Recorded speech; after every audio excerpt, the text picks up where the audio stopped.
தான் அந்த பெயருக்குள்ளேயே ஒரு பெரிய மருத்துவ கருத்து பொதிந்திருக்கிறது அப்படின்னு சொல்லலாம். முடக்கு அறுத்தான்.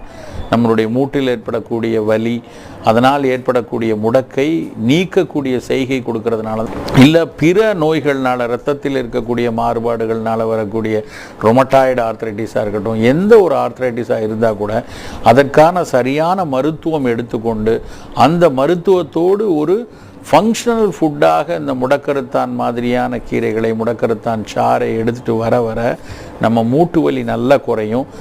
இந்த முடக்கருத்தான் கீரையை சாதாரணமாக நம்ம நேரடியாக மற்ற கீரைகள் போல் பெருவாரியான மக்கள் சமைத்து சாப்பிட்றதில்ல. என்ன செய்வாங்க அப்படின்னா, முடக்கருத்தானை நல்ல தோசையில் அரைச்சி போட்டு முடக்கருத்தான் தோசையாக கொடுப்பாங்க, முடக்கருத்தான் சூப்பு சாப்பிடுவாங்க, முடக்கருத்தான் கீரையை அடையோடு சேர்த்து சமைத்து சாப்பிடுவாங்க, துவையலாக செய்து சாப்பிட்ற பழக்கம் உண்டு. இப்படி சாப்பிட்டாலும் நமக்கு